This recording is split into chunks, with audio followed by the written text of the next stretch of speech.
স্ত্রী তালাকনামা পাঠিয়েছে, স্বামী সেটা গ্রহণ করে নাই, এই মুহূর্তে স্ত্রী অন্য স্বামী গ্রহণ করতে পারবে কিনা? স্ত্রী যদি তালাকনামা পাঠায় তাহলে স্বামী যদি গ্রহণ না করে তালাক হবে কিনা?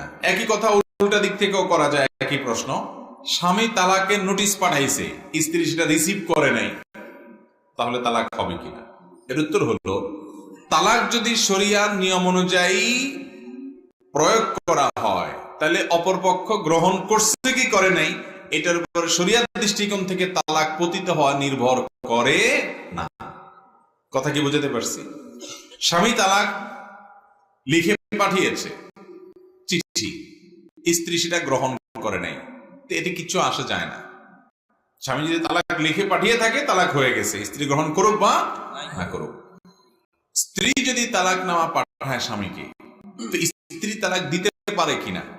উত্তর হলো, স্ত্রী সরাসরি তালাক দিতে পারেন না। স্ত্রী তালাক নিজের প্রতি নিজে গ্রহণ করতে পারেন যদি স্বামী তাকে সে পাওয়ার দিয়ে থাকে, যেটাকে অর্পিত তালাক বলে। আমাদের দেশের কাবিননামা 18 নম্বর কলামে যেটা লেখা আছে যে যদি ভরণ পোষণ না দেয়, এটা করে সেটা করে, স্বামী উল্টাপাল্টা করে, জুলুম বিচার করে, অত্যাচার করে, তাহলে স্বামী তার স্ত্রীকে তালাকের নিজের প্রতি নিজে তালাক গ্রহণের ক্ষমতা দিয়েছেন। সেই ক্ষমতা বলে তিনি যদি তালাকের ব্যাপারটি প্রয়োগ করে থাকেন তাহলে একই কথা, স্বামী সেটা গ্রহণ করলো কি করলো না তাতে কিছু আসে যায় না।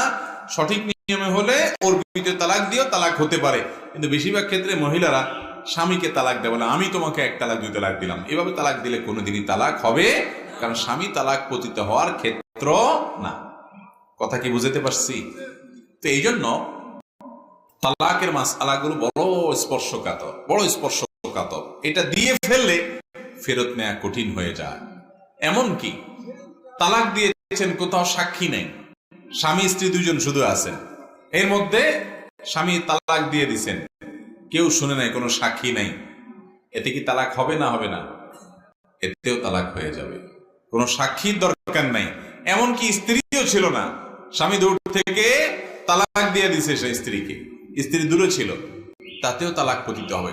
খুবই ডেঞ্জারাস একটা জিনিস। নবী করিম সাল্লাল্লাহু আলাইহি ওয়াসাল্লাম বলেছেন, সালাতুন জিদ্দুহুন্না জিদ্দুন ওয়া হাজলুহুন্না জিদ্দুন। 3টা বিষয় এরকম আছে যে এটা হাসতে হাসতে দুষ্টুমি করে মজা করে করলেও হয়ে যায়, সিরিয়াসলি করলেও হয়ে যায়। এত ডেঞ্জারাস বিষয়। এই জন্য আমি সবসময় বলি, যারা বিয়ে করেছেন, যারা ভবিষ্যতে বিয়ে করবেন, সবাই কান খাড়া করে শুনে রাখেন, খবরদার স্ত্রীর সাথে যত গন্ডগোল হোক, যত ফাসাদ হোক, যত মনোমালিন্য হোক, যত ঝামেলা হোক, আর যা করেন না করেন, আল্লাহর ওয়াস্তে হুটহাট করে তালাক কথাটা বলবেন না। অঘটন ঘটে গেলে এরপরে সব হুজুর দুনিয়ার একসাথে হইয়াও আর আগের তালাকটারে ডিসমিস করতে পারবে না। খুব ডেঞ্জারাস জিনিস।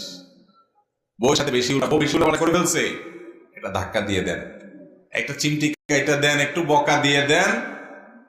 বেশি বাড়াবাড়ি করলে পরে আপনার বিচার না করা যাবে, কিন্তু তালাক মারিয়ে দিয়ে বসে আছেন, এরপর বিচার করার কাজ হবে না। ছুরি মারার মতো এটা, ছুরি মেরে